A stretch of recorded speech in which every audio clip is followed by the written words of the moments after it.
Hello NIT aspirants. This video is specially made for those who are appearing for UGC NET 2021 with the subject HRM and Labor Welfare, subject code 55. Today we are going to discuss two topics of Unit 1, which will discuss the major contributions made by C.I. Barnard and Elton Mayo.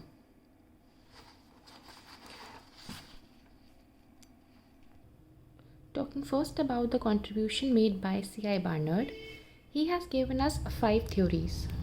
The first theory tells us the theory of formal organization, which means that an organization is a system of consciously coordinated activities offered by two or more people.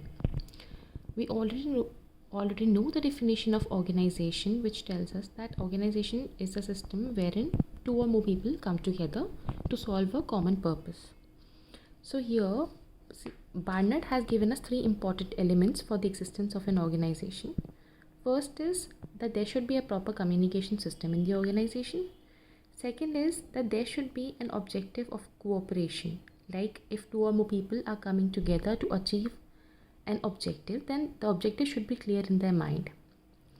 Third is that people should be willing to contribute their efforts in order to achieve the goals of the organization. So the first theory is very simple. It tells us that organization is a formal body. Here 2 or more people come together willingly and they know which goal they have to achieve. Second is the theory of organizational equilibrium. According to this theory, there should be balance between the contributions of the members of an organization. Okay, now what does equilibrium mean? That the reactant side and the product side, that is left hand side and right hand side, there should be a balance between them.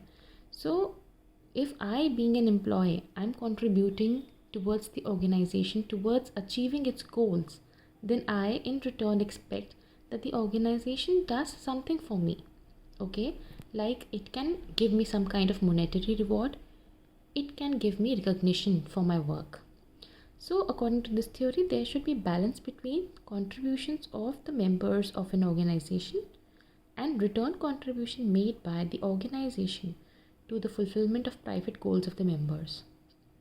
An employee has 2 goals. First is the goals for which he is working, that is the organizational goals. Second is his private goals, like he wants development. Okay, so if he wants to develop himself, he wants some kind of recognition from an appreciation from the organization side. Then third comes the acceptance theory of authority. Now Barnard did not agree with the classical concept. The classical concept tells us that authority comes from top to bottom. Barnard says that authority comes from bottom. Why? Because if I, being member of the top management, if I am giving my subordinate some order and he refuses to obey it, then there is this denial of authority. Until and unless the subordinate agrees to accept the authority, the order from the top management, the authority is not accepted. So authority is confirmed only when it is accepted by a person to whom it has been addressed. The fourth theory is the theory of functions of executive. Now an executive holds 3 primary functions. First being that he has to formulate the purposes and objectives at all levels. Okay, like for every level, for low level, for middle level, for top level, there are certain objectives that need to be fulfilled. Executive has to formulate those. Then he has to maintain proper communication in the organization. And third, he has to obtain essential services from employees. It is the duty of an executive to see that how orders have been passed and how the work is being done.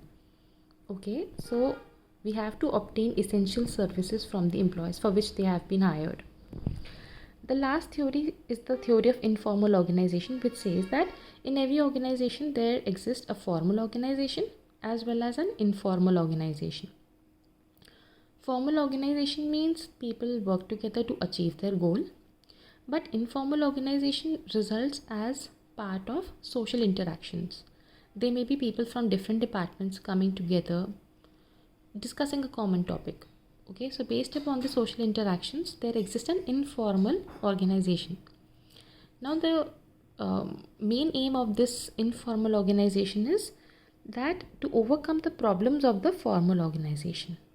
Okay, if the subordinates are not able to, share their doubts, share their grievances with the top management, then this informal organization here maintains and bridges the gap and enables the subordinates to share their grievances and problems so that there is a transparency in the system. Second theory is the contributions of Alton Mayo. Now we have already discussed the contributions of C.I. Barnard. Now we are going to discuss the contributions of Alton Mayo. Alton Mayo has given us 4 theories. First is the human relations approach. Second is non-economic rewards. Third is social man. And fourth is organization as a social system. Discussing the first one, human relations approach. As you can see that Mayo is rightly called the father of human relations. Now, what aim did Mayo have while designing these 4 theories? That he considered man as a social man. He focused more on human relations and how humans are being treated within an organization. He recognized the importance of human beings in management. According to him, human beings are complex and influential input into organizational performance. If you increase and improve their morale, they will definitely work more and this will enhance their productivity. So, the social and psychological needs of human beings cannot be ignored. And if management needs to enhance productivity, they need to fulfill the needs of human beings. Second, by human beings here we mean the employees of the organization. Coming to the second point, which is non-economic rewards. An employee does not only work for economic rewards, of course that is its primary motive, but then an employee also seeks non-economic rewards in the sense they want recognition for their work, they want appreciation, they want rewards, they want awards. So Mayo found economic incentives inadequate and unrealistic. And according to him, organizations should rather focus on humane, respectful treatment, sense of participation from the employee side. Third theory is the theory of social man. Mayo developed this concept of social man. He said that man is more responsive to the social forces of the informal groups rather than managerial incentives and controls.